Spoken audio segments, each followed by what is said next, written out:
दर्शकबिन नमस्कार।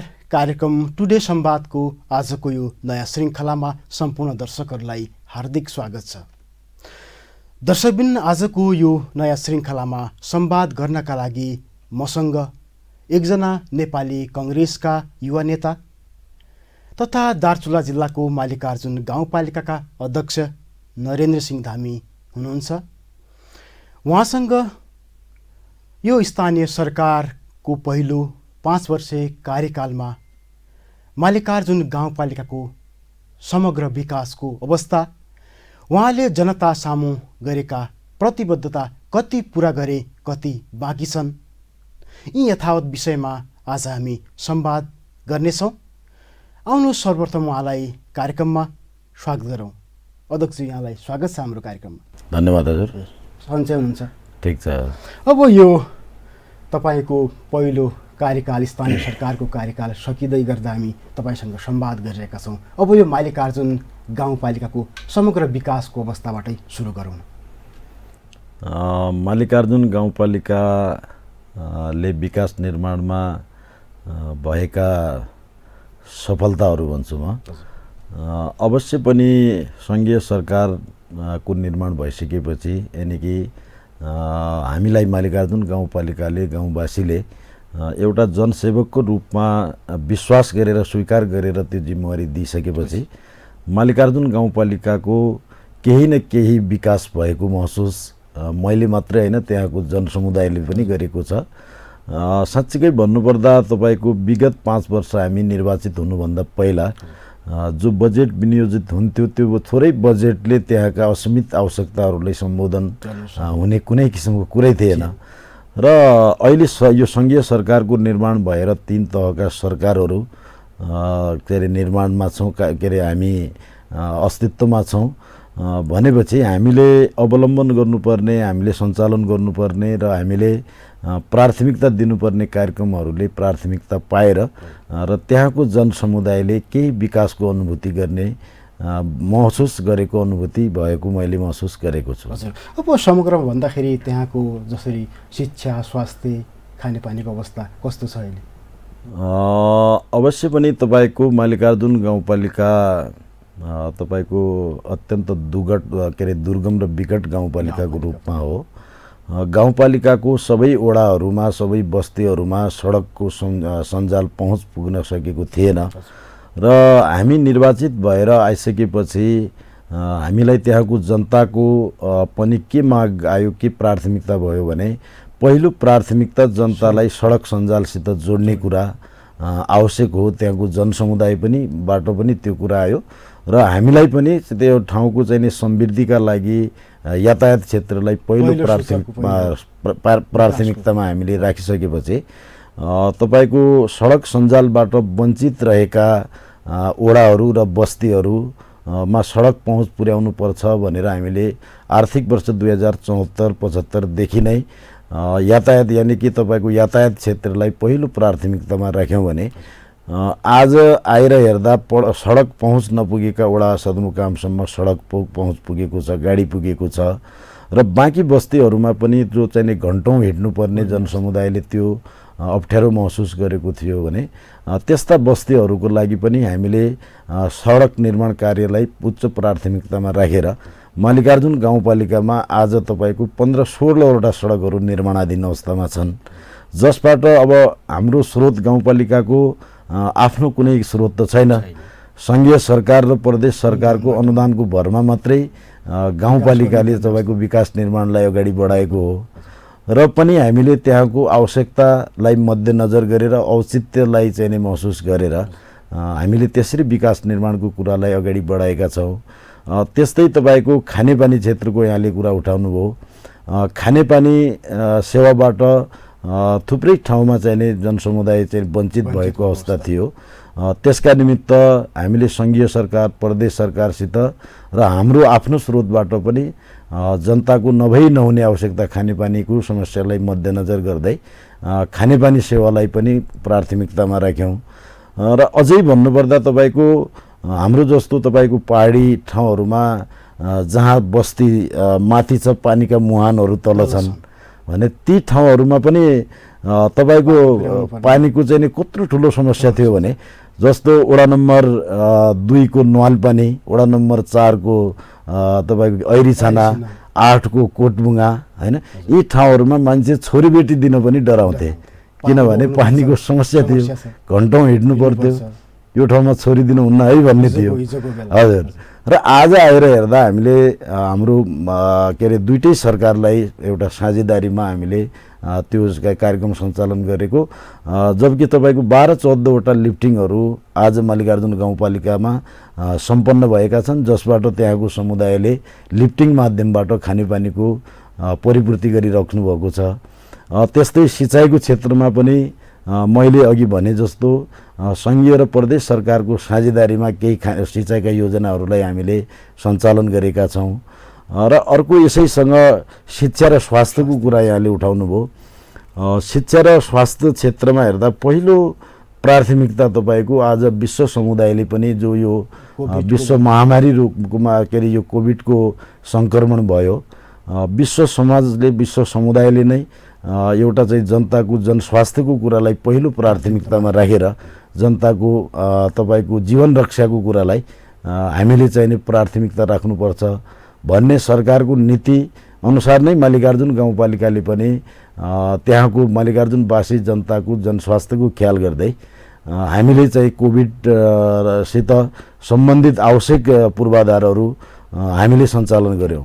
जस्तो तपाईँको कोभिड अस्थायी अस्पताल सुरुमा गाउँपालिकाको त्यो जिल्लाकै पहिलो गाउँपालिका होला तत्काल अस्थायी कोभिड अस्पताल निर्माण गरेर तपाईँको MBBS सहितको डाक्टर र आवश्यक जनशक्तिको व्यवस्थापन गरेर हामीले जनताको जनस्वास्थ्यको कुरालाई ख्याल गरेर त्यो सेवा दियौँ। त्यसका सँगसँगै जो नयाँ वडाहरूमा चाहिँ नि तपाईँको स्वास्थ्य संस्था स्थापना भएका थिएनन् ती ठाउँहरूमा पनि स्वास्थ्य संस्थाको स्थापना गऱ्यौँ, आवश्यक जनशक्तिको व्यवस्थापन गऱ्यौँ। अहिले तपाईँको भौगोलिक विकटताका कारणले घन्टौँ हिँड्नुपर्ने अवस्था छ भने त्यस्ता ठाउँहरूमा सामुदायिक स्वास्थ्य इकाइहरू, बर्थिङ सेन्टरहरू को स्थापना हामीले गऱ्यौँ।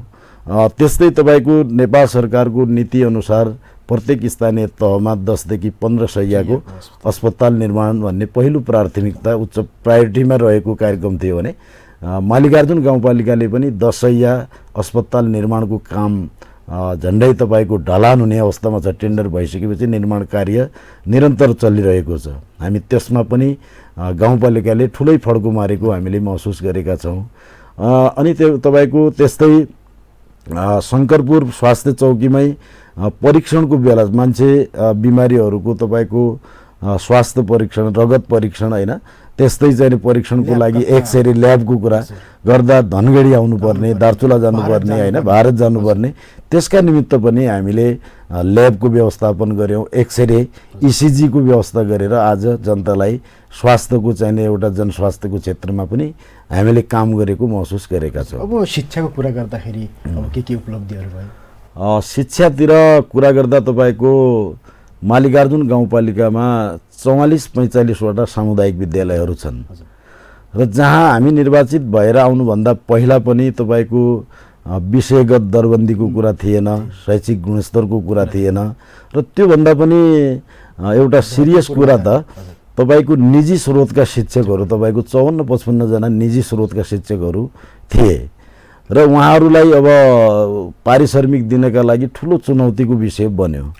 अब एकातिर बालबालिकाहरूको पठन पाठनको ख्याल पनि गर्नुपर्ने छ, अर्कोतिर जो हिजोका दिनदेखि तपाईँको पढाउँदै हाम्रै बालबालिकाहरूको लागि आफूले योगदान गरेको छ तिनीहरूलाई बेरोजगार गर्नु पनि भएन र उहाँहरूको सम्बोधनका लागि हामीले 74 सालदेखि तपाईँको उहाँहरूको पारिश्रमिक सुनिश्चितताका लागि गाउँपालिकाले तपाईँको 60 लाख, 72 लाख, 80 लाखसम्म हामीले त्यसरी व्यवस्थापन गऱ्यौँ भने त्यस्तै तपाईँको यो शिक्षासितै सम्बन्धित जस्तो यो बाल शिक्षक सहजकर्ताहरू छन्, विद्यालय कर्मचारीहरू छन्, उहाँहरूको नेपाल सरकारले तपाईँको सङ्घीय सरकारले उहाँहरूलाई न्यूनतम पारिश्रमिक दिने भनेर एउटा चाहिने बजेट वक्तव्यमा निकालिदियो।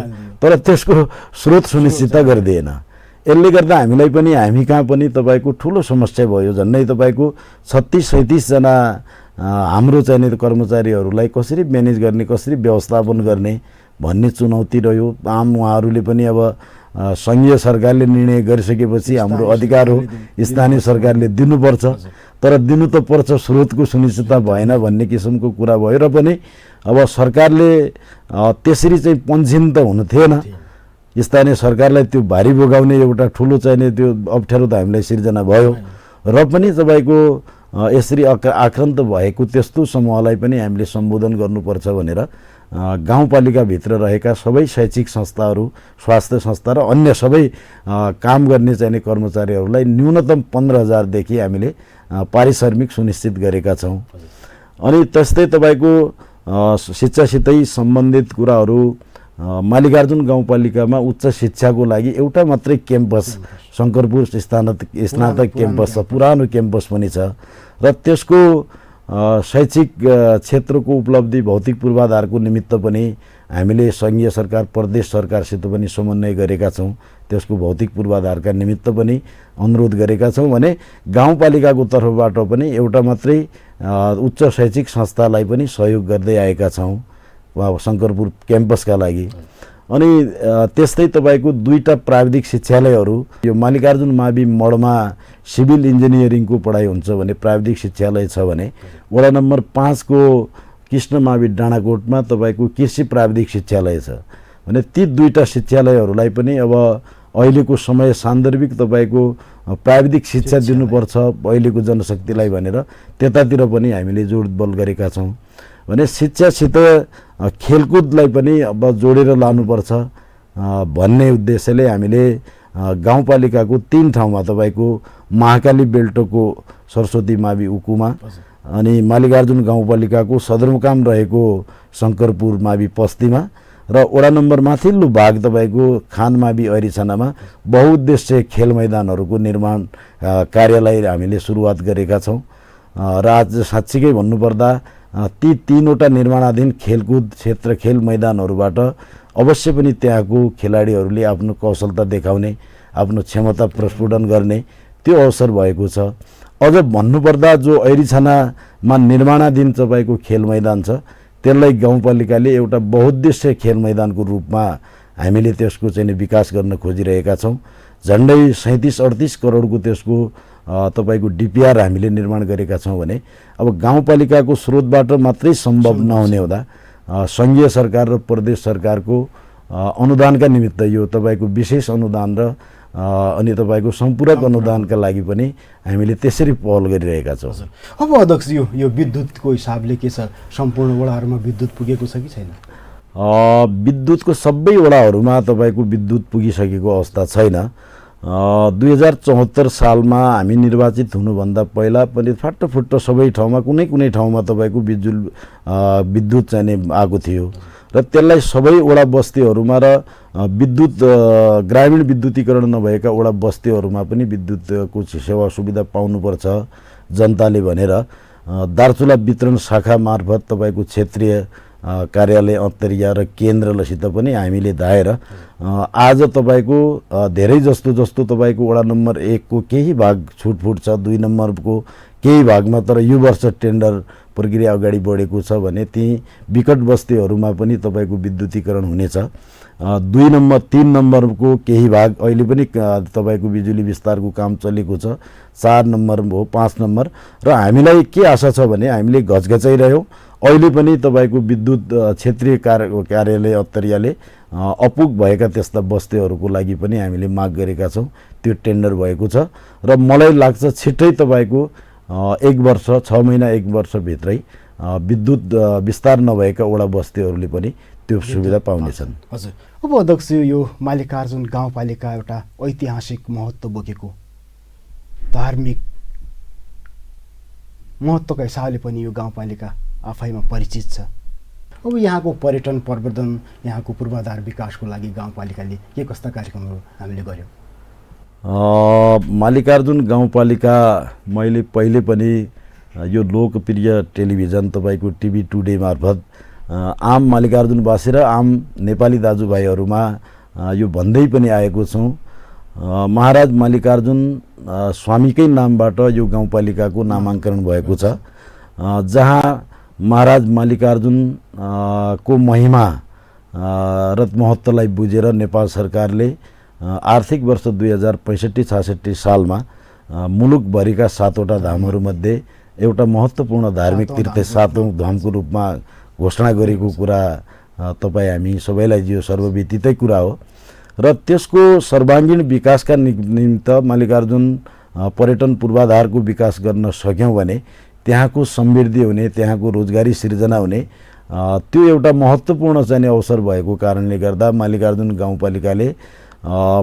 गाउँपालिका राष्ट्रिय धाम मल्लिकार्जुन मात्र नभइकन मल्लिकार्जुन राष्ट्रिय धामसँग अन्य धार्मिक मठ मन्दिरहरू, पर्यटकीय स्थलहरू हैन, हाम्रा लोक संस्कृति सम्पदाहरूलाई पनि हामीले चाहिँ नि संरक्षण गर्नुपर्छ भनेर यसलाई बडो महत्त्वका साथ हामीले अगाडि बढाएका छौँ।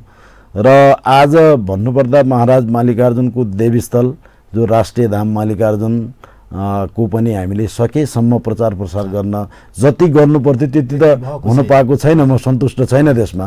त्यसका बावजुद पनि अहिले चाहिँ नि त्यो ठाउँको त्यो राष्ट्रिय धामको प्रचार प्रसार भएको छ। र हाम्रो उद्देश्य चाहिँ के हो भन्दा राष्ट्रिय धाम मल्लिकार्जुनमा मात्रै दर्शन गर्न श्रद्धालु भक्तजनहरू दर्शन गरेर फर्केर नजाउन्, त्यससँगै तपाईँको अन्य पर्यटकीय क्षेत्रहरू, धार्मिक मठ मन्दिरहरू जस्तो तपाईँको वडा नम्बर 4 मा रहेको ऐतिहासिक जो तपाईँको एउटा निसाब गर्ने देवताको रूपमा प्रसिद्ध धार्मिक तीर्थस्थल हुनैनाथ औतालेक मन्दिर छ, अनि तपाईँको वडा नम्बर 6 मा रहेको सलेती बण्ड मन्दिर छ, भग्नावशेष उकु महल छ, अनि तपाईँको काली र गोरी गङ्गाको सङ्गम, यो ऐतिहासिक जोलजीबी मेला लाग्ने गर्छ, जोलजीबी छ, तपाईँको वडा नम्बर 2 मा रहेको जगदम्बा भगवतीको ऐतिहासिक मन्दिर मानै अनि ठिङ, र त्यस्तै शङ्करपुरमा रहेको पौडी माडो भयो तपाईँको हैन, मल्लिकार्जुनको 8वटा रानीहरूमध्ये एउटा रानीको रूपमा चाहिँ रानी आमा रानीवास भनेर हामी चिन्ने गर्छौँ। यी अन्य तपाईँको देवीस्थलहरूका सँगसँगै ती ठाउँहरूलाई पनि श्रद्धालु भक्तजनहरूलाई पुर्याउनुपर्छ भनेर एउटा करिडोरको रूपमा चाहिँ नि पर्यटकीय करिडोरको रूपमा हामीले त्यसलाई पनि विकास गर्न खोजिरहेका छौँ। यसका सँगसँगै अन्य पर्यटकीय स्थलहरू तपाईँको जस्तो वडा नम्बर 2 मा रहेको न्वालपानी दमौरा क्षेत्र छ, जो क्षेत्र तपाईँको लेकम क्षेत्रकै सबभन्दा अग्लो क्षेत्र हो, जुन अग्लो क्षेत्रबाट तपाईँको हाम्रो मित्र जिल्लाहरू तपाईँको छिमेकी जिल्लाहरू बैतडी, डडेलधुरा हैन, डोटी को चाहिँ नि सजिलै अवलोकन दृश्य अवलोकन गर्न सकिन्छ भने नजिकै रहेको मित्र राष्ट्र भारतको पञ्चचुली हिमाल जस्ता चाहिँ नि रमणीय ठाउँहरूको हिम श्रृङ्खलाहरूको पनि दृश्य अवलोकन गर्न सक्ने हुँदा त्यो ठाउँलाई पनि भविष्यमा हामीले विकास पर्यटकीय पूर्वाधारको विकास गर्नुपर्छ, त्यहाँ बाटोघाटोको विकास गर्नु पर्यो, अनि झन् तपाईँको अब होमस्टेको सम्भावना छ, हामीले नीति तथा कार्यक्रममा त्यो कुराहरूलाई पनि समेटेका छौँ। त्यस्तै मल्लिकार्जुनको तपाईँको के भन्छ यो सुँगरखाली हैन, सुँगरखाली क्षेत्र भयो, अनि लहरी भयो, तपाईँको ऐरिछाना, सौल्या, त्यस्तै तपाईँको कोटबुङ्गा, जहाँबाट चाहिँ दृश्यावलोकन गर्न रमणीय चाहिँ त्यो एउटा पर्यटकीय स्थलको रूपमा छ, हावापानीको रूपमा त्यस्तो सुन्दर वन जङ्गल चराचुरुङ्गी भने त्यो ठाउँमा चाहिँ पर्यटकहरू भित्राउन सक्यौँ भने भोलि त्यहाँको समृद्धि हुने कारणले चाहिँ सम्भावना बोकेको हुनाले हामीले त्यसको पूर्वाधारका निमित्त पनि हामीसित जे स्रोत साधन छ अर्थात् त्यसको अध्ययनका लागि पनि हामी अगाडि बढिरहेका छौँ। अब अध्यक्ष, यो मल्लिकार्जुन गाउँपालिका एउटा कृषिको सम्भावना भएको गाउँपालिका पनि हो। यहाँ विभिन्न जातका फलफुल खेती, अब यहाँको भनौँ न तरकारी खेती, यसको प्रवर्धन अथवा यो भनौँ न कृषिलाई आधुनिकीकरण गर्नका लागि गाउँपालिकाले कस्ता भनौँ कार्यक्रमहरू सञ्चालन गर्यो? अब यसमा पनि तपाईँको मल्लिकार्जुन गाउँपालिकालाई हामीले 3 तहको भूगोलको वर्गीकरणमा हामीले गाउँपालिकालाई विभाजित गरेका छौँ।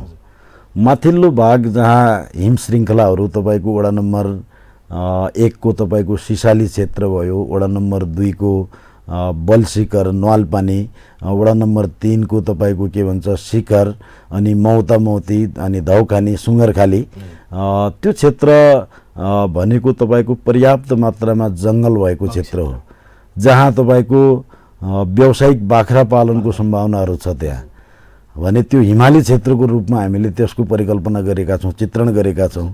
त्यो क्षेत्रमा तपाईँको व्यावसायिक रूपमा एउटा वैज्ञानिक रूपमा बाख्रा पालनको, गाई पालनको सम्भावनाहरू छ। त्यस्तै त्योभन्दा तल रहेको भूगोल जो हामीले पहाडी भूभागको रूपमा चाहिँ नै हामीले वर्गीकरण गरेका छौँ, जस्तो मल्लिकार्जुन भयो अनि शङ्करपुर हुनैनाथ क्षेत्र जहाँ पर्याप्त मात्रामा तपाईँको तरकारी फलफुलको सम्भावना छ भने त्योभन्दा त्यहाँ पनि हामीले व्यावसायिक रूपमा, संस्थागत रूपमा, समूहगत रूपमा, व्यावसायिक रूपमा तपाईँको फलफुल जस्तो ओखर को लागि पर्याप्त सम्भावना छ। त्यसको पकेट क्षेत्रको रूपमा घोषणा गरेर हामीले उन्नत जातको चाहिने बिउ बोटहरू चाहिँ उपलब्ध गराउने, मलहरू उपलब्ध गराउने, केही अनुदानमा होला, केही चाहिने कृषकहरूले पनि केही लगानी गर्ने होला।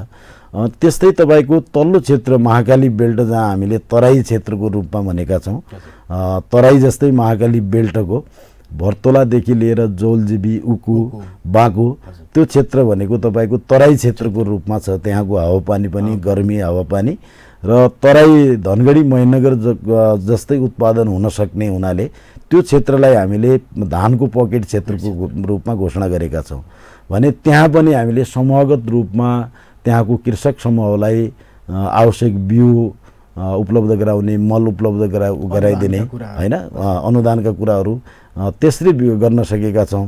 तर यहाँनिर जसरी हामीले गर्न सक्नु पर्थ्यो, मैले 3 तहको भौगोलिक बनावट र तपाईँको त्यहाँको मौसम अनुसारको व्यावसायिक तपाईँको चाहिने यो कृषि खेती र वैज्ञानिक तपाईँको के भन्छ पशुपालन क्षेत्रलाई हामीले गर्न सकेको भए गाउँपालिकाको कुनै मान्छेले पनि तपाईँको श्रम रोजगारीको लागि विदेशी नै भारततिर जानुपर्ने त्यो स्थिति थिएन। र पनि तपाईँको पहिलो कुरा त मेरो गुनासो के छ भने हामीले हाम्रो यो कार्यकाल सकिनै लाग्दा पनि 5 वर्षसम्म दक्ष जनशक्ति पाएनौँ, हामीले कर्मचारी भएन। तपाईँको अब कर्मचारी नहुँदा हामीले नीतिगत एउटा निर्णय त गरौँला, हामी एउटा नीति निर्माण गरिदिने एउटा बॉडी मात्रै हो, त्यसको कार्यान्वयन र त्यसलाई कार्यान्वयन गर्ने भनेको त कर्मचारी तन्त्रले हो। वास्तवमा तपाईँको प्राविधिकहरू दक्ष जनशक्ति भनेको मैले प्राविधिकलाई जोड्न खोजेको हो। तपाईँको कृषि क्षेत्रको प्राविधिक भयो, अनि तपाईँको पशु भेटनरी क्षेत्रको प्राविधिक भयो। त्यो चाहिँ कुशल प्राविधिक नहुँदा त्यस्ता सम्भावनाहरू पनि ओझेलमा परे।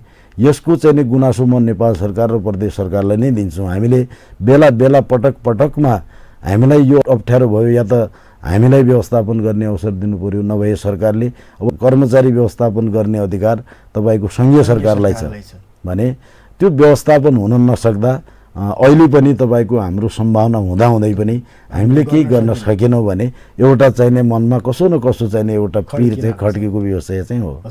अध्यक्षज्यू, मैले तपाईँलाई एउटा सोध्नै पर्ने प्रश्न छ। तपाईँको 5 वर्षीय कार्यकाल सकिनै लाग्दा पनि मल्लिकार्जुन गाउँवासीले अहिलेसम्म न प्रशासनिक भवन पाएका छन्, न गाउँपालिकाको केन्द्र कहाँ रहने भन्ने अहिलेसम्म टुङ्गो लागेको छैन। तपाईँ भनौँ न जनप्रतिनिधिको विवादले गर्दाखेरि अहिले पनि त्यहाँका जनताले प्रशासनिक भवनको सेवा सुविधा, गाउँपालिकाको केन्द्र कहाँ रहने भन्ने विवाद कायमै छ। यो विवाद केका लागि यहाँका जनताले तपाईँहरूलाई सोधिरहेका छन्, आज स्पष्ट पारिदिनुहोस् न। यो अत्यन्त महत्त्वपूर्ण प्रश्न यहाँले उठाइदिनु भयो। म यो विषयमा प्रष्ट आम मल्लिकार्जुनवासी आमा बुवा दाजुभाइ दिदीबहिनीहरूलाई पनि यो विषयमा जानकारी दिन जरुरी छ। यो मैले पनि त्यो चाहेको थिएँ। झन् यहाँले यति सान्दर्भिक प्रश्न उठाइदिनु भयो, म धन्यवाद पनि दिन चाहन्छु। यहाँ प्रशासकीय भवनको र केन्द्रको विषयमा अहिले विभिन्न किसिमका भ्रमित तपाईँको समाचारहरू, भ्रमित चाहिने के भन्छ यो चाहिने विभिन्न किसिमका सामाजिक सञ्जालहरूबाट भ्रमित समाचारहरू पनि सम्प्रेषण भएका छन् र यसको तथ्यगत कुरा त म चाहिँ ल्याउनै पर्छ। मैले तथ्यगत कुरामा जाने हो भने जस्तो 2074 सालमा हामी निर्वाचित भएर आइसकेपछि अब तपाईँको सरकारको संरचना थिएन। तपाईँको हामीले कहाँ बस्ने, के गर्ने, कसो गर्ने भन्ने कुनै त्यो चाहिँ आफसे आफ बनेको कुरा त थिएन। र राज्य पुनर्संरचना आयोगले तपाईँको जुन गाउँ विकास समितिहरू तपाईँको मिलेर गाउँ के अरे वडाहरू भए, अर्थात् यानि कि तपाईँको गाउँपालिकाको सदरमुकाम भयो, राखियो। अब त्यति बेलाको सरकारसित पनि त्यति व्यवस्थाले त तपाईँको घरहरू बनेका जग्गाहरू त्यो त थिएन। र नयाँ संरचना भइसकेपछि त्यति बेला भनिदियो तपाईँको मानौ मल्लिकार्जुन गाउँपालिकाको साबिकको 6वटा गाउँ विकास समितिहरू मिलेर तपाईँको 8 वडामा विभाजित भएर मल्लिकार्जुन गाउँपालिका को निर्माण भएको छ र सबै गाउँ विकास समितिहरूलाई पाइक पर्ने ठाउँ पनि तपाईँको राज्य पुनर्संरचना आयोगले शङ्करपुर साबिकको शङ्करपुर गाउँ विकास समितिलाई यानि कि 8वटै वडाहरूको लागि पाइक पर्ने भएर त्यसको केन्द्र निर्धारण गरिदियो र त्यति बेला राजपत्रमै सरकारले के व्यवस्था गर्यो भने साबिकको गाउँ विकास समितिका कार्यालयहरूमा वडा कार्यालयहरू सञ्चालन गरिनेछ र केन्द्र रहेको गाउँ विकास समितिको वडा कार्यालयमा अनि गाउँपालिकाको प्रशासकीय हेडक्वार्टर रहनेछ गाउँपालिकाको कार्यालय रहनेछ भन्ने व्यवस्था गरिदियो किनभने अलरेडी तपाईँको व्यवस्था भइसकेको त थिएन अनि त्यसपछि हामी निर्वाचित भएर आइसकेपछि तपाईँको जहाँ नेपाल सरकारले राजपत्रमा तपाईँको जारी गरेको शङ्करपुर गाउँ विकास समितिको केन्द्र वडा नम्बर 8 कै तपाईँको गाउँ विकास समिति भवनमा रहने भन्ने थियो तर त्यो वडा कार्यालयको तपाईँको संरचना भनेको त सानो हुन्छ अब जहाँ तपाईँको गाउँपालिका राख्ने कुरा त तपाईँको त्यसको संरचनै ठुलो हुन्छ सरकार हो त्यसमा सम्भवै हुँदैन र त्यति बेलै हामीले चाहिने ठाउँ अभाव भइसकेपछि तपाईँको वडा नम्बर 8 मल्लिकार्जुन गाउँपालिकाको वडा नम्बर 8 शङ्करपुरमै 2टा घरहरू भाडामा लिएर गाउँपालिकाको कामगरी गरिरहेका छौँ अहिलेसम्म पनि र त्यो गाउँ विकास जुन चाहिँ अहिले भनिएको छ गाउँ विकास समितिको कार्यालयबाट कार्यालय सञ्चालन भनेको त्यहाँ सानो ठाउँ थियो त्यो सम्भवै थिएन र हामीले त्यति बेला कार्यपालिकाले निर्णय गरेर त्यो हाम्रो जनशक्ति र हाम्रो चाहिँ त्यहाँबाट दिनुपर्ने सेवाका निमित्त त्यो अपुग भएको कारणले गर्दा त्यहाँको स्थानीयवासीहरूको 2टा घरहरू भाडामा लिएर चाहिँ कार्यालय सञ्चालन गऱ्यौँ भने अहिले पनि ती घरहरूबाट कार्यालय सञ्चालन भएको छ त्यो साबिकको वडा कार्यालयमा चाहिने गाउँपालिकाको भवन र कार्यालय सञ्चालन भएको होइन र त्यो चलाउँदै गर्दा तपाईँको हामी 2074 सालमा कार्यपालिकाले के निर्णय गर्यो भने अब चाहिँ हामीले भाडामा कति बस्नु पर्ला भोलिको दिनमा त राज्यको यत्रो ठुलो तपाईँको पैसा खर्च होला बजेट जाला र हामीले चाहिने त्यति बेला सरकारको नीति पनि तपाईँको यो सार्वजनिक जग्गा रहेको होइन कुनै ठाउँमा अतिक्रमण गर्नुपर्ने जग्गा भएमा लिन सकिन अन्यथा कुनै व्यक्तिले तपाईँको निःशुल्क दान दिएमा जग्गा लिन सक्ने भन्ने नीति नै थियो र हामीले पहिलो वर्ष नै 2074 सालमा मल्लिकार्जुन गाउँपालिकाको सदरमुकाम वडा नम्बर 8 शङ्करपुर क्षेत्रभित्र अनि 6 रोप्ने जग्गा आवश्यक पर्ने हुँदा गाउँपालिकाको प्रशासकीय भवन निर्माणका लागि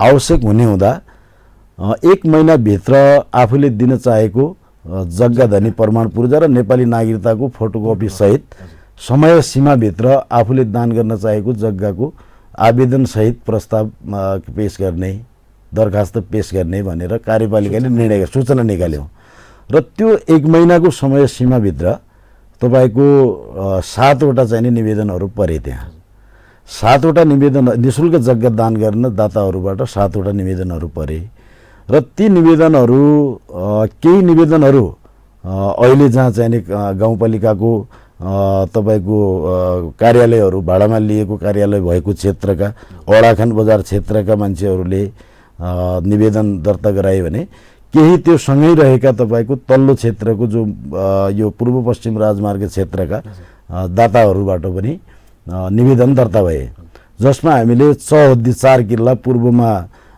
भुपाडी पश्चिममा नरकाँडा अनि दक्षिणमा तपाईँको थक्तली उत्तरमा तपाईँको भोरकोट भनेर त्यो चौहद्दी 4 किल्लाहरू नै तोकेर चाहिँ नि हामीले त्यसरी मागेका थियौँ र त्यो मागिसकेपछि विडम्बना भनौँ म यो हामी त्यति बेला तपाईँको म चाहिँ नेपाली काङ्ग्रेस पार्टीबाट नेतृत्व गरेर अर्थात् काङ्ग्रेस पार्टीबाट निर्वाचित भएको थिएँ र मेरो साइडबाट तपाईँको 8 जना कार्यपालिका सदस्य र अर्को साइड नेकपा एमाले र माओवादीको त्यति बेला गठबन्धन थियो उहाँहरू 8 जना 8 दुना 16 जनाको कार्यपालिका थियो अनि 16 को कार्यपालिका बैठकमा 2-3 चोटि त्यो प्रस्तावहरू हामीले लगेर जाँदा त्यो निर्णय हुन सकेन तपाईँको सकेन अनि त्यो त्यत्तिकै बसिरहेको थियो अब निर्णय नहुने कुरामा कुनै किसिमले त्यो बलमे चाहिँ गर्नु पनि भएन सर्वसहमति रूपमा न बहुमत भए त्यो त्यत्तिकै बस्यो अब 2077 साल पौष 22 गतेको कार्यपालिका मिटिङमा हामी 14 जना उपस्थित कार्यपालिका सदस्यहरू, जसमा गाउँपालिकाको उपाध्यक्षजी पुष्पा अवस्थीजी र 4 नम्बरको वडा अध्यक्ष हाम्रो चक्रसिंह धामीजी अनुपस्थित हुनुहुन्थ्यो। बाँकी 16 जनाको कार्यपालिकामा उपस्थित 14 जनाले को बैठक सुरु हुनुभन्दा पहिला मलाई अब त्यो अन्य एजेन्डाहरू, अन्य प्रस्तावहरू थिए र त्यो प्रस्तावहरू गर्दै गर्दा कार्यपालिका सदस्यज्यूहरूबाटै के कुरा आयो भने, अध्यक्षजी अब यो हाम्रो कार्यकाल पनि 3-4 वर्ष भयो, हाम्रो कार्यकालमा हामीले आफ्नो प्रशासकीय भवनसम्म बनाउन सकेनौँ, अनि बाहिरतिर पनि गुनासो छ पब्लिकको, यिनीहरूले आफ्नै भवन त बनाउन सकेन, जनताको लागि के गर्छन् र भन्ने किसिमको पनि छ र साँच्चै यो त अलिकति अप्ठ्यारो कुरा पनि भयो र यो विषयमा छलफल गर्नुपर्छ अध्यक्षज्यू भन्नुभयो। मैले होइन, अब यो 2-3 चोटि मैले प्रस्तावको रूपमा ल्याएँ, अब सर्वसहमत पनि नहुने, निर्णय पनि नहुने कुरातिर किन जानु पर्यो, यो चाहिँ सहमति हुँदैन भने यो कुरातिर नजाउँ भने मैले दोहोऱ्याएँ। अनि होइन अध्यक्षजी, त्यो हामीले जसरी भए पनि टुङ्गो लाउनुपर्छ, प्रस्ताव ल्याउनुहोस् तपाईँ, र हामीसँग समय सीमाभित्र चाहिँ नि दर्ता भएका फाइलहरूमध्ये हामीले नम्स नेपाल सरकारको मापदण्ड पनि हेरौँ र त्यसलाई तपाईँको आधार मानेर हामीले बुझौँ भन्ने कुरा आइसकेपछि मैले त्यो प्रस्ताव गरेँ कार्यपालिका समक्ष र त्यो आवश्यक जो निवेदन समय सीमाभित्र भएका निवेदनहरूलाई पनि मगाएँ र सङ्घीय मामिला मन्त्रालयले पनि प्रशासकीय भवन निर्माणका लागि जग्गा छनौट सम्बन्धीको एउटा मापदण्ड पनि पठाइदिएछ र त्यो मापदण्डको आधारमा हामीले 7वटा दर्ता भएका निवेदनहरू माथि छलफल गर्दा र नेपाल सरकारको मापदण्ड अनुसार तपाईको जुन हामीले मल्लिकार्जुन गाउँपालिका वडा नम्बर 8 कै जो चौहद्दीभित्र हामीले चाहिँ सूचना आह्वान गरेका थियौँ र ती जग्गादाता निशुल्क दिने दाताहरूमध्येको तपाईको यो थकतोली र धन्दबलाको बिचमा पर्ने जग्गा हाम्रो मोहनदेव जोशीजी हरूको दुर्गादत्त जोशी र मोहनदेव जोशीजीहरूले 2 जना दाजुभाइले चाहिँ निशुल्क दान गर्न चाहेको जग्गा त्यो मापदण्डभित्र पर्यो हेर्नुहोस्।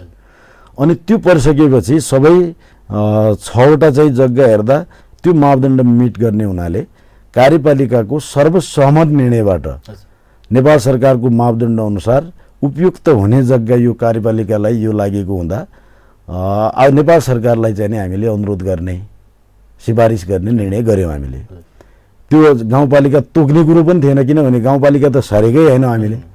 अनि त्यो भइसकेपछि तपाईको अनि हामीले सिफारिस गरिसक्यौँ। सिफारिस गरिसकेपछि केही समयपछि के अरे हाम्रै गाउँपालिकाको उपाध्यक्षज्यूले अनुपस्थित हुनुहुन्थ्यो र जिल्ला अदालत दार्चुलामा यसरी कार्यपालिका अध्यक्षले आफू खुसी चाहिँ गाउँपालिकाको सदरमुकाम केन्द्र सार्यो भनेर चाहिँ जिल्ला अदालतमा निवेदन दिनुभयो। के भन्छ यो निषेधाज्ञा जारी गरी पाऊँ भनेर।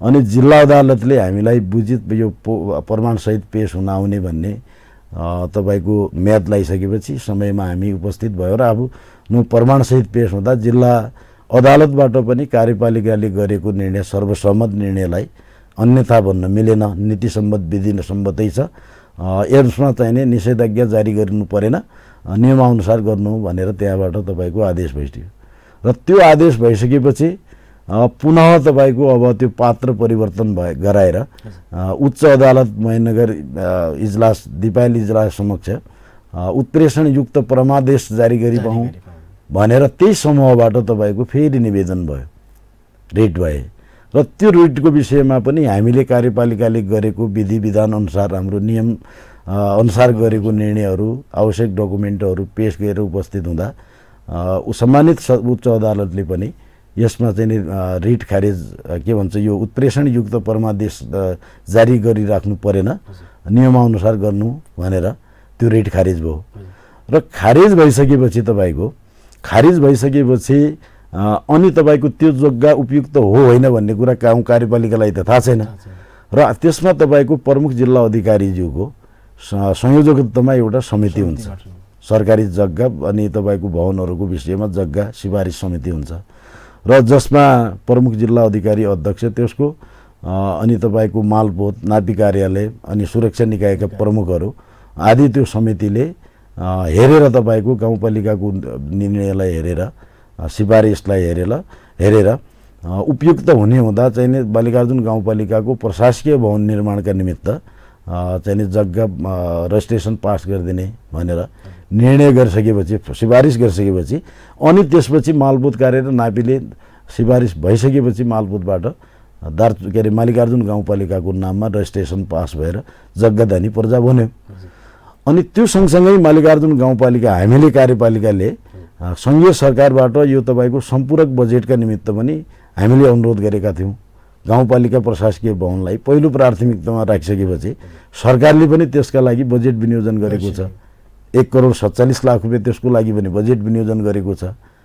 अनि त्यसपश्चात हामीले रजिस्ट्रेसन पास भइसकेपछि गाउँपालिकाले नियमानुसार त्यसको चाहिँ के भन्छ यो डिपिआर गराएर तपाईँको हामीहरू नियमसङ्गत तरिकाले त्यसको टेन्डर पनि आह्वान भयो। टेन्डर आह्वान भइसकेपछि झन्डै अब तपाईँको 8-9 दिन बाँकी छ। टेन्डर 35 दिने हाम्रो नियमले चाहिँ टेन्डर प्रक्रिया हुन्छ भने त्यो टेन्डर प्रक्रिया नै अब यसलाई चाहिँ स्टे अर्डर चाहिँ जारी गरिपाउँ भनेर फेरि तपाईँको उच्च अदालत महेन्द्रनगर समक्ष नै तपाईँको फेरि उपाध्यक्षजी त होइन, अहिले उमेश सिंह धामीको नामबाट अब हुन त त्यो इन्ट्रेस्टेड मान्छे त उहाँहरू नै हो, त्यो कम्पनी त्यो ग्रुप त उहाँ नै हो र एउटा पात्र परिवर्तन गरेर फेरि तपाईँको यसमा स्टे अर्डरको लागि माग गर्नुभएको छ र म आजै हामीलाई पनि त्यसको निमित्त छलफलमा बोलाएको थियो सम्मानित अदालतले र त्यसका निमित्त हामीले आफूसित भएको लिखित जवाबसहित दिँदैछौँ र सम्मानित अदालतले फैसला गरिसकेपछि भोलिका दिन हामीले त न्यायलाई मान्नुपर्ने होला, सम्मानितको फैसला मान्नुपर्ने होला भने अब चैत्रको 22 गते त्यसको लागि बोलाएको छ र 22 गते हामी हाम्रो नैतिकता अनुसार हाम्रो जिम्मे अनुसार र अदालतको सम्मान न्याय क्षेत्रमा सम्मान गर्दै हामीसित भएका सबुत प्रमाणहरू पेश गर्नेछौँ र त्यसपछि अदालतको निर्णय अनुसार के गर्नुपर्ने। अब अध्यक्ष भनौँ न, अब गाउँपालिकाबाट भनौँ न यो कार्यपालिकाबाट पारित भइसकेको निर्णय एउटा उपयुक्त ठाउँ हुँदाहुँदै अर्को पक्षको खास गरी यसमा असन्तुष्टि किन? अब यो विषयमा मैले भने हजुरलाई यो एउटा विरोधको लागि विरोध भयो हेर्नु, विरोधको लागि मात्रै, विरोधको लागि होइन भने राजनीतिक रूपले पनि तपाईँको गाउँ कार्यपालिकाले गरेको निर्णय तपाईँको ठिक छ भन्ने छ। नेपाली काङ्ग्रेसको पार्टी र एमाले माओवादी सबै सर्वदलीय रूपले पनि यो ठिक निर्णय हो। 8वटै जनताहरूको पाइक पर्ने ठाउँ पनि यही हो। शङ्करपुरबाट अन्यत्र सारिएको पनि छैन, सुरक्षाको हिसाबले हो, बैंको नजिक छ त्यहाँ तपाईँको यी सबै कोणले। अनि तपाईँको बाँकुदेखि तपाईँको नलपानीसम्मको जनताको चाहिने एउटा पहुँचलाई पनि हेर्नु पर्यो, पाइकलाई पनि हेर्नु पर्यो। पूर्व पश्चिम राजमार्ग पनि त्यहीँनिर, प्रहरी चौकी शान्ति सुरक्षा पनि त्यहीँनिर, वित्तीय कारोबार गर्नका लागि बैंक पनि त्यहीँनिर होइन भनिसकेपछि त्यो कुरा। अनि माथितिर म के पनि अनुरोध गर्न चाहन्छु, यहाँ भ्रमितहरू चाहिने शङ्करपुरलाई अपमान गर्यो। म सबभन्दा बढी चाहिने यो चाहिने आफ्नो चाहिँ धर्म आफ्नो इतिहासप्रति विश्वास गर्ने मान्छे पनि हो। शङ्करपुरको जिन्दगीमा मैले गर्नै सक्दैन त्यस्तो अपमान, मैले पनि त्यही ठाउँमा पढेको हो। तर हामीले सूचना मागेको समय सीमाभित्र मान्छेहरूले त्यहाँको स्थानीयहरूले जग्गा प्राप्त नदिइसकेपछि आज शङ्करपुरमै किन राखेन भन्ने कुरा चाहिँ नि सान्दर्भिक होइन। या त उहाँहरूले हाम्रो समय सीमाभित्र गाउँपालिका यो चाहिँ सरकारको मापदण्ड अनुसार दिन खोजेको जमिनलाई हामीले अपमान गरेर तपाईँको अन्यत्र आफू खुसी भए त्यसको दोषी हामी हुन्थ्यौँ। अनि मापदण्ड अनुसारको जग्गा पनि तपाईँको उपलब्ध गर्न नदिने, नगर्न लाउने, नगर्ने। अनि अब मैले भने त्यसको झन्डै तपाईँको 5 करोडभन्दा बढीको बजेट पनि सुनिश्चित भएको छ भने मल्लिकार्जुनवासीलाई एउटा सानो बस्तीका मान्छेहरूले 8वटै वडाका मान्छेहरूलाई अपायक गर्ने, अनिर्णयको बन्दी बनाइदिने। अनि माथिल्लो जहाँ उहाँहरूले चाहिँ नि गाउँपालिका साबिकको शङ्करपुर वडा कार्यालयमै रहनुपर्छ भन्ने कुरा छ, त्यहाँ बढीमा 3 रोप्ने जग्गा छ। अनि त्यो 3 रोप्ने जग्गा पनि तपाईँको यो के भन्छ 77 सालमा आएको बाढी पहिरोबाट वडाबाटै स्ल्याइड गएर पहिरो गएर त्यही तपाईँको निर 2 जना मान्छे बिते, ज्यान गयो। 3 जना मान्छेहरूलाई गाउँपालिकाको सहयोगमा हेलिकप्टरबाट तपाईँको उहाँहरूलाई चाहिँ उद्धार गरेर चाहिँ हस्पिटल पठायो भने अब त्यही ठाउँमा चाहिँ बनाउनुपर्छ भन्ने उहाँहरूको एउटा चाहिँ जिद्द अनि विरोध। अनि तपाईँको नेपाल सरकारले गाउँपालिकाको प्रशासकीय भवनका निमित्त अनिवार्य 6 रोप्ने जग्गा चाहिन्छ भनेको छ। अनि जहाँ वडा बस्ने ठाउँमा गाउँपालिकाको संरचना कसरी बस्ने मापदण्डै मिल्दैन त्यो कुरा भने यो कुरा बुझिदिनुपर्छ। हामीले अझ पनि म यो चाहिँ नि तपाईँको लोकप्रिय टिभीबाट के अनुरोध गर्न चाहन्छु भने कार्यपालिकाले जानी जानी अर्थात् बदनियतपूर्ण तरिकाले कुनै पनि निर्णय गरेको होइन। त्यस्तो विषम परिस्थितिमा गाउँपालिकाले चाहिँ नि एउटा न्यायोचित सबै वडाहरूको जनताको चाहिँ नि तपाईँको चाहिँ नि पहुँचलाई चाहिँ नि एउटा चाहिँ नि शिरोधार्य गर्दै त्यो निर्णय गरेको हो र हामीले शङ्करपुरको चाहिँ नि अस्तित्व मेटाउने त्यसलाई ठाउँलाई अपमान गर्ने भन्ने कुरै छैन। म यहाँनिर जोड्न चाहन्छु कुरा त्यो क्षेत्रमा हामीले तपाईँको अहिले मालिकार्जुन गाउँपालिकाको सदरमुकाम त्यही भोरकोटमा वडा नम्बर 8मै तपाईँको 10 शैय्या हस्पिटल बन्दैछ र शङ्करपुरमा त्यो जग्गा नपाइसकेपछि हामीले तपाईँको हाम्रो हातबाट जाने भयो त्यो तपाईँको त्यत्रो चाहिँ प्रोजेक्ट हस्पिटल जनताले पाउने चाहिँ मैले जो जनस्वास्थ्यको ख्यालको कुरा गर्दैछु त्यो कुरा नहुने भयो। जग्गा प्राप्ति नभइसकेपछि त त्यो कुरा हुँदै नहुने भइसकेपछि हामीले म विशेष धन्यवाद दिन चाहन्छु हाम्रो के अरे सहसचिवजी हुनुहुन्छ राजेन्द्र मिश्रजी, तपाईँको प्रकाश मिश्रजी, उहाँहरूको चाहिँ मोहनदेव मिश्रजी लगायतको परिवारले राति 3-4 दिन गएँ मैले अनि अनुरोध गरेँ दाइ हामीबाट चाहिँ यो प्रोजेक्ट जाने भयो, यत्रो चाहिँ 8 वडाको जनताले पाउने स्वास्थ्य सुविधाबाट वञ्चित हुनुपर्ने भयो, प्लिज हात जोड्छु तपाईँ सहयोग गरिदिनुहोस् भनेर राति 11 बजे गएर उहाँले सहर चाहिँ तपाईँको 9 रोप्ने जग्गा तपाईँको अस्पतालको नाममा पास गरिदिनु भयो भने शङ्करपुरका मान्छेहरू जो आज भनिराख्नु भएको छ चाहिँ यहाँ बनेन जग्गा 10 जनालाई भन्दा पनि त्यहाँ चाहिँ जग्गा उपलब्ध भइसकेन भने हामीले बाध्य भएर चाहिँ भोरकोटमा जानु पर्यो। प्रहरी चौकीको लागि जग्गा उपलब्ध भएन अनि त्यहाँ तपाईँको जहाँ अहिले थकतोली र धन्दाबला भनिएको छ त्यहाँ जानु पर्यो, प्रहरी चौकी बैङ्क त्यहाँ जानु पर्यो। क्याम्पसको कुरा गर्छौँ, शङ्करपुर क्याम्पसको कुरा गर्छौँ, शङ्करपुर क्याम्पसलाई उपयुक्त जग्गा नभएर आज डाँडामा जानुपर्ने स्थिति हो भने त्यो समाजले आज जसले त्यहाँ चाहिने विभिन्न किसिमका टिका टिप्पणी एउटा त्यो क्षेत्रलाई नै अलि बदनियतपूर्ण तरिकाले चाहिँ जो प्रचार प्रसार भइरहेछ उहाँहरूले सोचिदिनुपर्छ भन्ने भनेर पनि भन्न चाहन्छु। अब अध्यक्ष यो तपाईँको कार्यकाल सकिँदैछ, अब यो 5 वर्षीय कार्यकाल अब जनताले मूल्याङ्कन गर्ने आफ्नो ठाउँमा होला। तपाईँले आफूलाई एउटा भनौँ न मूल्याङ्कन गर्दाखेरि स्थानीय सरकारको तपाईँ पहिलो जनप्रतिनिधि हुनुहुन्छ, तपाईँ आफू कतिको सन्तुष्ट हुनुहुन्छ साँच्ची भन्नुपर्दा? मलाई चाहिँ जुन रूपले मैले काम गर्नु सक्नु पर्थ्यो त्यो काम जो मेरो तपाईँको दृष्टि थियो, मेरो दृष्टिकोण थियो, प्रतिबद्धता थियो त्यो कुरा मैले अक्षरशः पालना गर्न सकेको छैन। म आम मालिकार्जुनवासी बुवा दाजुभाइ दिदीबहिनीहरूप्रति माफी माग्न चाहन्छु। त्यो किन सकिएन भने तपाईँको पहिलो कुरा त जो चाहिँ यो सङ्घीयता हाम्रो लागि नयाँ अभ्यासको कुरा थियो। 2 वर्ष त तपाईँको हामी सिकाइमै नै रह्यो अनि बल्ल त्यो सिकिसकेपछि अब तत्काल तपाईँको धनगढीमा गोष्ठीमा आउनुपर्ने, नेपालगञ्ज काठमाडौँ विभिन्न किसिमका प्रशिक्षण कार्यक्रमहरू होइन अन्तर्क्रिया कार्यक्रमहरू अनि त्यस्तो छलफलमा आउनुपर्ने बेला 2 वर्ष हामी त्यसरी समय बित्यो। अनि अलिकति बुझिसकेपछि हाम्रो काम कर्तव्य र अधिकार यो रहेछ भनेर बुझिसकेपछि यो कोभिड आइदियो। कोभिड 2 वर्ष चाहिँ पुरा तपाईँको कोभिडले गयो।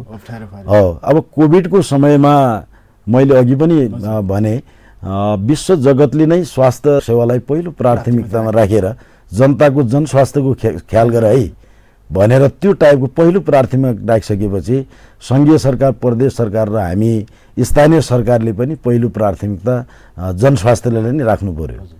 जसका कारण तपाईँको हाम्रो विकासै बजेटलाई कोभिडसित लड्न सक्ने एउटा कोभिडको उसमा चाहिँ प्रयोग गर्नुपर्ने। अब यहाँलाई थाहा छ कोभिड अस्पताल बनायौँ, तपाईँको क्वारेन्टाइन आइसोलेसनहरू कति ठुलो चाहिँ एउटा चाहिँ चुनौतीको विषय थियो।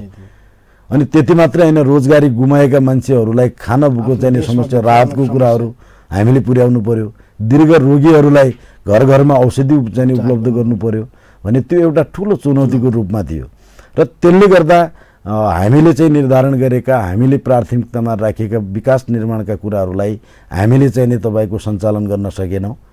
त्यो विषयमा मलाई ठुलो दुःख लागेको छ र पनि अहिले आफूले आफूलाई आत्मसात गर्दा हेर्दा र मालिकार्जुन गाउँपालिकामा केही न केही भएको महसुस मैले गरेको छु। मैले भने तपाईँको 16-17वटा हाम्रो चाहिँ सडकहरू सञ्चालनमा रहेका छन्, 12 हो। अनि तपाईँको जहाँ बस्तीहरू मैले भने नि चाहिँ खानेपानीको यहाँ छोरीबेटी दिन चाहिँ डराउँथे त्यस्ता बस्तीहरूले खानेपानीको चाहिँ सुविधा पाएको छ। अझ यो 2 नम्बर वडामा मैले गाउँपालिकाको साझेदारीमा RVRMPसित समन्वय गरेर त्यो वडाको लागि चाहिँ खानेपानीको व्यवस्था गऱ्यौँ। शिक्षा क्षेत्रको कुरा गरेँ मैले र यसो हेर्दा केही न केही चाहिँ भएको महसुस भएको अनुभव गरेको छु। र पनि जो प्रतिबद्धता मैले गाउँ आफू चाहिँ चुनावमा भोट माग्दै जाँदा जे प्रतिबद्धताहरू त्यो कुराहरू सबै अक्षरशः पालन त भएका छैनन्, त्यसमा म पनि दुखी छौँ। र पनि जे स्रोत र साधन हामीले प्राप्त गरेका थियौँ त्यसलाई न्यायोचित औचित्यको आधारमा, जस्तो तपाईँलाई म एउटा उदाहरण भन्छु, दार्चुला जिल्लाको नगरपालिकाको वडाहरूले तपाईँको 20-22 लाख रुपियाँ बढीमा पाएको छ। तर मलाई के लाग्यो भने मभन्दा पनि नजिकको सरकार त वडा हो, वडालाई थाहा छ सबै कुरा, त्यहाँको कुन ठाउँमा के आवश्यकता हो होइन, के समस्या छ, प्राथमिकता जनताको के हो समस्या भनेर मैले त्यो वडालाई चाहिँ 8वटै वडालाई भौगोलिक र त्यहाँको जनसङ्ख्याको हिसाबले 50 लाखभन्दा बढीको बजेट चाहिँ प्रत्येक वडालाई विनियोजन भएको छ र त्यो वडा समितिले त्यहाँको आवश्यकता र औचित्यको आधारमा अगाडि बढाएको छ भने अवश्य पनि जनताले अनुभूति गर्ने गरी केही न केही काम भएको मैले महसुस गर्दा खुसी पनि लागेको छ। र आफूले जो प्रतिबद्धता गरेका कुराहरू ओहो यस्तो कोरोनाले गर्दा पनि मैले गर्न सकिनँ र दुःखद त मेरो कोरोनाभन्दा पनि जुन चाहिँ गाउँपालिका भित्रकै कोरोना तपाईँको यो अल्पमत र बहुमतको कुराले चाहिँ यहाँसम्म आइपुर्याउँ। जुन दिनमा पनि तपाईँको बहुमत अल्पमत तपाईँको विरोध मात्रै करिब करिब तपाईँको अहिलेसम्म आएर हेर्ने हो भने 27-28 वटा चाहिँ मुद्दाहरूको सामना गर्नु पर्यो। ती मुद्दाहरूमा कुनै 5 वर्ष कार्यकालमा कुनै सत्यता थिएन। ती मुद्दाहरूमा आफै कार्यकालमा बस्ने अनि आफ्नै निर्णयका विरुद्ध तपाईँको अदालत जाने अनि कोभिडको बेलामा कर्मचारीहरूले चाहिँ सेवा सुविधा लियो भनेर चाहिँ आफ्नै कर्मचारीहरूको विरुद्धमा अदालत जाने, यस्तो पनि हामी जनप्रतिनिधि हुन्छौँ जसको जो बिचारा तपाईँको कोभिडको उच्च जोखिममा आफ्नो चाहिँ परिवार बाल ज्यानको चाहिँ प्रभाव नगरेर चाहिँ लड्ने स्वास्थ्यकर्मी सुरक्षाकर्मी जनप्रतिनिधिहरू हामीले केही पनि ठुलो कुरा दिएको होइन। 50% उहाँहरूलाई प्रोत्साहन भत्ता दिनुपर्छ मात्रै भनेका हौँ। र भन्नुपर्दा तपाईँको भीमदत्त नगरपालिका अनि अमरगढी नगरपालिकाले 200% जनता के अरे भन्छ कर्मचारीहरूलाई प्रोत्साहन भत्ता र उहाँहरूलाई उहाँको मनोबल उच्च राखेर पनि काममा लगाउँछ भने दुःख लाग्छ मलाई। आफ्नै चाहिँ कर्मचारी साथीहरूलाई परिचालन गर्ने हामी जनप्रतिनिधिबाट र उनीहरूलाई अविश्वास यो यसले पायो यसका नाममा मुद्दा फलानाको नाममा मुद्दा भने मैले 35-36 वटा मुद्दाहरूको सामना गर्नु पर्यो। र साँच्चीकै म चुनौती दिन चाहन्छु यदि गाउँपालिकाको चाहिँ अध्यक्ष यदि दोषी र चाहिँ त्यसको चाहिँ अपराधी हो भने आज मैले त जेलमा जानुपर्ने थियो नि। र म आम मल्लिकार्जुनवासी आमा बुवा दाजुभाइ दिदीबहिनीहरूलाई पनि यो अनुरोध गर्न चाहन्छु, मेरो परीक्षा गरिदिनुहोस्। तपाईँको जनप्रतिनिधिले यदि तपाईँको भनाइ तपाईँको चाहिँ मतको कदर नगरिकन तपाईँको मत को चाहिँ अपमान गरेको छ भने नरेन्द्र धामी जेल जानुपर्छ। तपाईँको जनप्रतिनिधिलाई त्यो छुट छैन। र कुनै काम गर्न नदिने बहानामा विभिन्न किसिमका मुद्दाहरू उठाउने अनि मान्छेको मनोबल गिराउने किसिमका यस्ता चाहिँ षड्यन्त्रहरू, यस्ता किसिमका झुट आरोपहरूमा अब मल्लिकार्जुनवासी आमा बुवा दाजुभाइ दिदीबहिनीहरूले सोचिदिनुपर्छ। त्यो परीक्षा लिनुपर्छ। मेरो म पास भयो भने मलाई स्वीकार गर्नुपर्छ, म फेल भयो भने मलाई चाहिँ तिरस्कार गर्नुपर्छ भनेर पनि भन्न चाहन्छु। भनेपछि तपाईँ अब आउने निर्वाचनमा फेरि पनि परीक्षामा जान तयार हुनुहुन्छ? अब मैले भने नि यो परीक्षा हो, मेरो जनताले परीक्षा गर्ने कुरा हो। यदि 5 वर्ष मेरो परीक्षामा म चाहिँ पास भएको छु, जनताको परीक्षामा पास गर्न यदि मलाई त्यो सिग्नल भयो भने पनि एकदम मजासित जनताको सेवा गर्न म तयार छु। होइन जनताले मेरो परीक्षा होइन बाबु तिमीले अहिले हतार नगर, अब तिमी बस, यसलाई चाहिँ अर्को मान्छेलाई मभन्दा क्षमतावान मान्छे अर्को आउन सक्छ भने म सहयोग गर्न तयार छु। र पनि मैले प्रतिबद्धता गरेका कुराहरूलाई भोलि त्यो पदमा रहँदा नरहँदा र त्यो मेरो दायित्व बन्छ, कर्तव्य बन्छ। आम मल्लिकार्जुनवासी आमा बुवा दाजुभाइ दिदीबहिनीहरूसित गरेका कुराहरू त्यो पदमा रहँदा र या नरहँदा र तिनको लागि चाहिँ लागि पर्नेछु भनेर पनि म यो प्रतिबद्धता जाहेर गर्न चाहन्छु। अध्यक्ष, अब अन्तमा आम मल्लिकार्जुनवासी आमा बुवा दाजुभाइ दिदीबहिनीहरूलाई यहाँको मेसेज प्लिज। अवश्य पनि मैले महसुस गरेको छु मलाई त्यो अनुभूति भएको छ। मल्लिकार्जुनवासी आमा बुवा दाजुभाइ दिदीबहिनीहरूले अपेक्षा गरेका सबै कुराहरूलाई मैले पुनः यसलाई जोड्न चाहन्छु। विषम परिस्थितिमा मैले भने विद्यमान हाम्रो जो अहिलेको नयाँ संरचनाको कारणले गर्दा पनि हामीले सबै कुरा एकैचोटि सम्बोधन गर्न सकेनौँ। त्यसमा पनि कोभिडको कारणले 2 वर्षदेखि लथालिङ्ग रूपमा रहेको देशको अर्थतन्त्र र हामीले जनस्वास्थ्यलाई प्राथमिकता दिनुपर्ने कारणले गर्दा पनि हाम्रा विकासीय निर्माणका कार्यक्रमहरू पनि अधुरा रहेका छन्, प्राथमिकताभन्दा बाहिर रहेका छन् र ती कुराहरू गर्न नपाउँदा अवश्य पनि दुःख लागेको छ एउटा जनप्रतिनिधिको रूपमा। र म यो कुरालाई पनि आम मल्लिकार्जुनवासी आमा बुवा दाजुभाइ दिदीबहिनीहरूले राम्रोसित बुझिदिनु भएको छ। हामीले कुनै पनि तपाईँको तेरो मेरो पक्ष विपक्ष नभनिकन हामीलाई प्राप्त भएको स्रोत साधनलाई न्यायोचित समावेशीको आधारमा र समानुपातिक हिसाबमा हामीले चाहिने वितरण गरेको र कार्यान्वयन गरेको मैले महसुस गरेको छु। र यहाँहरूको जनसेवकको रूपमा स्वीकार गरिसकेपछि केही कुरा मेरा गल्ती पनि भएका होलान्, कमी कमजोरीहरू पनि होलान् र यी कमी कमजोरीहरूलाई आगामी दिनमा यहाँहरूको अमूल्य सल्लाह र सुझावलाई आत्मसात गर्ने सच्याउने छौँ भन्दै मैले फेरि पनि जोड्न चाहे मैले यत्रो यो लोकप्रिय टेलिभिजन टिभी टुडे मार्फत मेरा यी भावनाहरूलाई मेरो आवाजलाई आम मल्लिकार्जुनवासी जनता समक्ष जनसमुदाय समक्ष मैले पुर्याइदिने चाहिने एउटा चाहिने शुभ अवसर दिनुभयो। यसका निमित्त समस्त टिभी टुडे परिवारलाई पनि म मेरो व्यक्तिगत तर्फबाट र समग्र मल्लिकार्जुन गाउँवासीको तर्फबाट हार्दिक आभार प्रकट गर्दछु। यहाँको समय र संवादको लागि यहाँलाई फेरि पनि धन्यवाद। धन्यवाद यहाँलाई पनि। नमस्ते दर्शकबिन, आजको कार्यक्रममा हामीले दार्चुला जिल्लाको मल्लिकार्जुन गाउँपालिकाका अध्यक्ष नरेन्द्र सिंह धामीज्यूसँग मल्लिकार्जुन गाउँपालिकाको समग्र विकासको अवस्था, यहाँको सम्भावना, चुनौतीका बारेमा रहेर कुराकानी गऱ्यौँ। आजलाई कार्यक्रम यहीँ सकिन्छ। म लगायत सम्पूर्ण कार्यक्रम युनिट यहाँहरूमाझ बिदा चाहन्छौँ। नमस्ते।